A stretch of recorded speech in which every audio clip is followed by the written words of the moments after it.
अरविंद जी आप आए हो, मैं यही कह रहा था कि पिछले कुछ दिनों में आप लगातार दूसरी बार आए हो। हम तो रिश्ता मानने वाले और रिश्ते संभालने वाले लोग हैं। ठीक है, राजनीति अपनी और अपनी जगह पर है, स्वाभाविक है। आने वाला वर्ष निवडणूक का, इलेक्शन का या चुनाव का वर्ष है। इस बार अगर ट्रेन छूट गई तो हमारे देश से प्रजातंत्र गायब हो जाएगा, और प्रजातंत्र को कायम बचाने के लिए मैं सिर्फ विपक्ष, ये शब्द जो है वो थोड़ा सा गोलमाल शब्द है। विपक्ष मतलब किसका विपक्ष, किसका विरोधी? हम तो सारे देश प्रेमी हैं, और देश से जो प्रजातंत्र हटाना चाहते हैं वो प्रजातंत्र के लिए और देश के लिए मैं मानता हूं आज से उनको विपक्ष या विरोधी बोलना चाहिए। लोकतंत्र विरोधी, लोकतंत्र विरोधी लोगों का मुकाबला करने के लिए और देश को बचाने के लिए हम एक साथ आए हैं, संविधान को बचाने के लिए आए हैं। और जैसा अभी आपने देखा होगा, पिछले कुछ दिनों में सर्वोच्च न्यायालय ने 2 निकाल दिए हैं। एक तो शिवसेना के बारे में है और दूसरा दिल्ली के बारे में, दिल्ली के विषय में। प्रजातंत्र में सबसे ज्यादा महत्व जो भी लोक प्रतिनिधि होते हैं उनका होना चाहिए। और आप मतलब अरविंद जी भी है, और आप पार्टी भी है, सरकार भी दिल्ली की है। उनके मैं साइड से नहीं कहता कि, लेकिन उनके बारे में जो सर्वोच्च न्यायालय ने एक फैसला दिया है वो एक प्रजातंत्र के लिए आवश्यक था, लेकिन उसके खिलाफ केंद्र सरकार ने काय म्हणे त्याला वटहुकूम, अध्यादेश लाया। तो ये कौन सा जनतंत्र है? ये तो लोगों ने चुने हुए प्रतिनिधि है, अपने लोग हैं, अपना प्रतिनिधि उन्होंने चुना है, तो उनको कुछ अधिकार होने चाहिए कि नहीं होने चाहिए? तो फिर शायद ऐसे भी दिन आ जाएंगे कि राज्य में, स्टेट में इलेक्शन ही नहीं हो जाएंगे, सिर्फ केंद्र में इलेक्शन हो जाएंगे। वो भी इलेक्शन 2024 तक होने की संभावना है। उसके बाद जनता जो फैसला करेगी वो जनता, इसलिए हम उनको नींद से जगाने के लिए एक साथ आए हैं। बाकी की जो बातें हैं मैं अरविंद जी आपको कहूंगा कि आप विस्तार से कहें, नहीं तो मैं ही सारी बातें कह दूंगा तो आपको कहने के लिए कुछ बचेगा। सबसे पहले मैं आप सब लोगों को शुक्रिया अदा करता हूं आज यहां आने के लिए। मैं उद्धव जी का, उनके पूरे परिवार का और उनकी पार्टी का अपनी तरफ से, अपनी पार्टी की तरफ से और हमारी पूरी टीम की तरफ से, हम जो लोग आए हैं सबकी तरफ से तहे दिल से शुक्रिया अदा करता हूँ। इतना उन्होंने अब हमें अपने परिवार का हिस्सा बना लिया है। तो जैसा उन्होंने कहा, मैं भी उन्हें कहना चाहता हूँ कि हम भी रिश्ता निभाने वालों में हैं। आपके साथ रिश्ता बनाया है तो पूरी जिंदगी आपके साथ रिश्ता निभाएंगे, दोस्ती का रिश्ता। Thank you so much for receiving us so warmly. जैसा आप सब लोग जानते हैं कि दिल्ली के लोगों ने बहुत लंबी लड़ाई लड़ी अपने अधिकारों के लिए। जैसे ही दिल्ली में हमारी सरकार बनी 2015 में, हमारी सरकार बनते ही मोदी सरकार ने हमारी सारी शक्तियां छीन ली एक छोटा सा नोटिफिकेशन पारित करके। फरवरी 2015 में सरकार बनी और मई के अंदर 3 महीने में नोटिफिकेशन जारी करके हमारी सारी शक्तियां छीन ली। 8 साल दिल्ली के लोगों ने लड़ाई लड़ी सुप्रीम कोर्ट के अंदर। 8 साल लड़ाई लड़ने के बाद सुप्रीम कोर्ट ने हमारे पक्ष में फैसला दिया। जिस दिन फैसला आया 8 साल की लड़ाई के बाद, उसके 8 दिन के अंदर केंद्र सरकार ने अध्यादेश जारी करके वो सारी शक्तियां वापस छीन ली। तो जनतंत्र के अंदर जनता की चलनी चाहिए कि गवर्नर की चलनी चाहिए, जनता की चलनी चाहिए कि केंद्र की चलनी चाहिए। जनतंत्र में तो चुनी हुई सरकार के पास पावर होनी चाहिए ताकि जनता के जो जनता मांगे वो काम कर सके, जनता के प्रति जवाब दे तो चुनी हुई सरकार होती है। लेकिन उन्होंने सारी शक्तियां छीन ली। इसका मतलब ये साफ साफ ये लोग ये बोल रहे हैं कि हम सुप्रीम कोर्ट को नहीं मानते।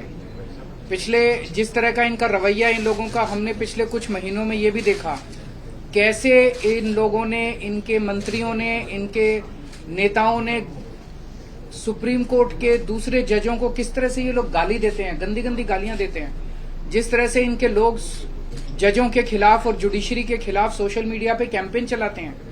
इनके लोग जजेस को, रिटायर्ड जजेस को एंटी नेशनल बोलते हैं। तो इनका जुडिशरी पे इनका कोई वो नहीं है। अब इन्होंने एक मैसेज दे दिया कि सुप्रीम कोर्ट जो मर्जी फैसला दे, हम नहीं मानते, हम ऑर्डिनेंस लाके सुप्रीम कोर्ट के फैसले पलट देंगे। ऐसे हमारा देश कैसे चलेगा? ऐसे तो हमारा देश नहीं चल सकता। और ये जनतंत्र सुप्रीम कोर्ट को भी नहीं मानते और ये जनतंत्र को भी नहीं मानते। शिवसेना तो सबसे ज्यादा भुक्तभोगी है। किस तरह से भारी बहुमत से चुनी हुई, जनता द्वारा चुनी सरकार को इन्होंने गलत तरीके से सीबीआई से, ईडी से, पैसे से इनके एमएलए को तोड़ के इनकी सरकार गिरा दी। तो अब इनकी 3 तरीके हैं बीजेपी के। 3 तरीकों से ये, अगर कोई बीजेपी की सरकार नहीं बनाएगा, किसी राज्य में नहीं बनेगी, तो या तो वो एमएलए खरीद के उसकी सरकार गिरा देंगे, या एमएलए सीबीआई और ईडी का डर दिखा के एमएलए तोड़ के उनकी सरकार गिरा देंगे, और या फिर ऑर्डिनेंस लाके उनकी सारी शक्तियां छीन लेंगे। दिल्ली में यही हुआ। इन्होंने ऑपरेशन लोटस किया, 2-3 बार ऑपरेशन लोटस किया, हमारे एमएलए खरीदने की, तोड़ने की कोशिश की, हमारा एक भी एमएलए नहीं बिका। जब इन्होंने देखा कि इनकी सरकार टूट नहीं रही, इनकी सरकार गिर नहीं रही, तो अब ये ऑर्डिनेंस लाके इन लोगों ने हमारी सारी शक्तियां छीन ली। तो इन लोगों को बहुत ज्यादा अहंकार हो गया है, और जब किसी आदमी को बहुत अहंकार हो जाता है तो बहुत स्वार्थी हो जाता है वो आदमी। ऐसा व्यक्ति देश नहीं चला सकता जो इतने अहंकार और इतने स्वार्थ के अंदर जीता है। वो फिर देश के बारे में नहीं सोचता, वो केवल, ये ऑर्डिनेंस क्या है? ये ऑर्डिनेंस ये है कि सुप्रीम कोर्ट की हिम्मत कैसे हो गई हमारे खिलाफ आदेश देने की, हम देखते हैं। तो ये अहंकार का नतीजा है। अहंकार के अंदर जब आदमी आ जाता है तो फिर कुछ नहीं बचता है। तो मैं बहुत बहुत शुक्रिया अदा करता हूँ शिवसेना का, उद्धव जी का, कि उन्होंने दिल्ली के लोगों का आज साथ दिया। ये लड़ाई दिल्ली की नहीं है, ये लड़ाई पूरे देश के अंदर संविधान की है, जनतंत्र की है, फेडरलिज्म की है। जिस तरह से सारी देश के अंदर सरकारों को परेशान किया जा रहा है, सीबीआई और ईडी का डर दिखा के सरकारें तोड़ी जा रही हैं गवर्नर्स के जरिए। आपको जान के ताज्जुब होगा, पंजाब के अंदर इस बार बजट सेशन नहीं बुलाने दिया गवर्नर ने। गवर्नर ने कहा बजट सेशन नहीं होगा। आप सोच सकते हैं, बजट सेशन की अनुमति नहीं दी गवर्नर ने। इनको सुप्रीम कोर्ट जाना पड़ा, सुप्रीम कोर्ट से आदेश लेके आए कि बजट सेशन होगा, तब बजट सेशन हुआ। तो ये तो जनतंत्र ही नहीं बचेगा।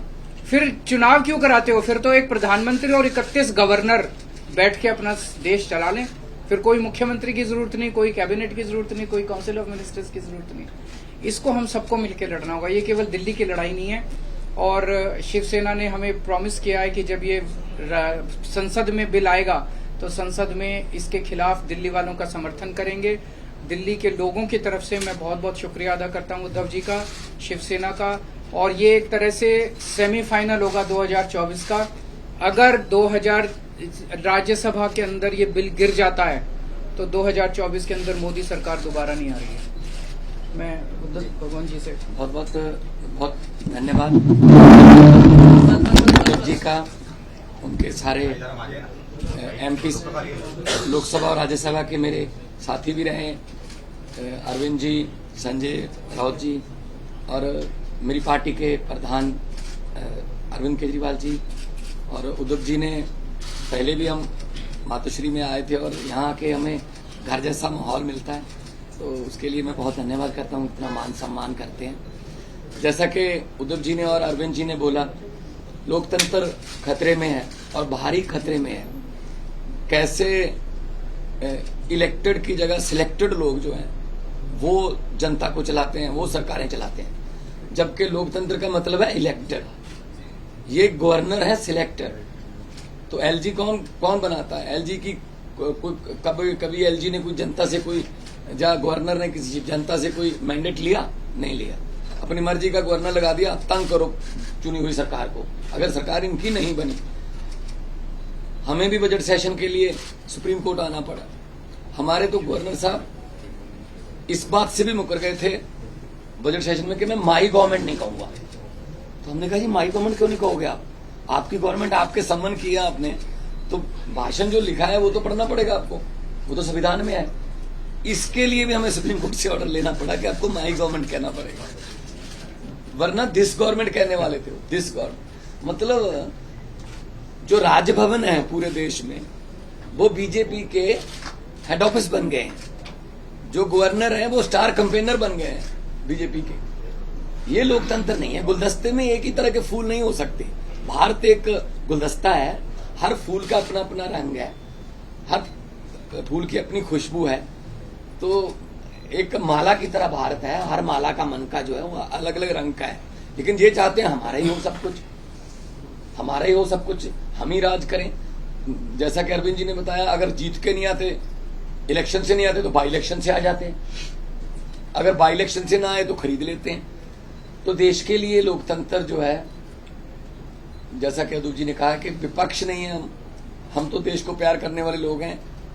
असल में असली जो विरोधी हैं देश के वो हैं जो देश को चला रहे हैं, जो लोकतंत्र की हत्या कर रहे हैं, जो हर रोज धज्जियां उड़ा रहे हैं लोकतंत्र की। तो दिल्ली की, उसके बाद आपको सुन के ताज्जुब होगा, 2015 में शक्तियां छीन ली, तब 67 सीट आई थी 70 में से। शक्तियां ना होने के बावजूद भी अरविंद जी ने काम किए अपने दृढ़ इरादों से, क्योंकि उड़ान जो है वो हौसलों से होती है, वो पंखों से नहीं होती। तो शक्तियां छीनने के बाद भी काम किए। 2020 में दोबारा शक्ति दी लोगों ने, 63 सीट्स। अब इनको यही दिक्कत है कि हम लोग अब एमसीडी भी हार गए। अब इनको ये लगता है कि हम धीरे धीरे देश में हारना शुरू कर चुके हैं। तो अभी देश को बचाना है, अगर सभी को इकट्ठे होना पड़ेगा। हाँ, कुछ विचारक मतभेद होंगे कई पार्टियों के देश में, लेकिन देश बचाने के लिए हमें इकट्ठा होना पड़ेगा। अगर देश ही ना बचा तो फिर पार्टियां क्या करेंगी? पार्टियों का प्रधान बन के, मुख्यमंत्री बन के क्या करोगे जब देश ही ना रहा? 24 में अगर ये आ गए, ये संविधान बदल देंगे। और ये जिस तरीके से चल रहे हैं प्रधानमंत्री जी, बिल्कुल आने वाले दिनों में नरेंद्र पुतिन बनने वाले हैं ये। हाँ, ये इलेक्शन ही कराएंगे, ये कहेंगे 35 साल की मैं ही हूँ, बस 40 साल की लिए मैं ही हूँ। तो ये उन राहों पर चल रहे हैं। तो ये बहुत खतरनाक है। देश का लोकतंत्र जो है, देश के शहीदों ने अपना खून का कतरा कतरा, हमारे पुरखों ने कतरा कतरा खून का बहा के ये देश हमको लेके दिया था। ये किसी के बाप की जागीर नहीं है कि ये देश के मालिक बन के बैठ गए।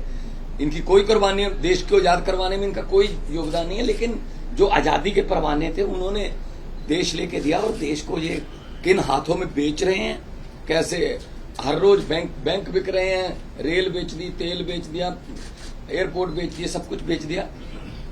कैसे जो जुडिशरी को तंग किया जा रहा है। तो हम उद्धव जी के पास इसलिए आए हैं कि क्योंकि ये भी पीड़ित हैं उस जो कुल्हाड़ी लेके बैठे हैं ये दिल्ली में, वो सब पे चलती है।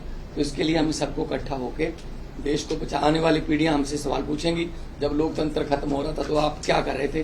कम से कम हम जवाब देने के लायक रहेंगे कि हम कोशिश कर रहे थे, हम के बाद इनके विरुद्ध इकट्ठे हो रहे थे। हम लोगों को 140 करोड़ लोगों को ये बात मीडिया के जरिए अपनी अपनी भाषा में समझा रहे थे। तो लोकतंत्र को बचाने के लिए आज हम आए हैं। और मुझे खुशी है कि उद्धव जी ने बहुत ही साथ दिया, और पहले भी बहुत से मुद्दों पर हम लोकसभा में इकट्ठे लड़ते रहे हैं, शिवसेना के जितने भी MP साहबान होते हैं।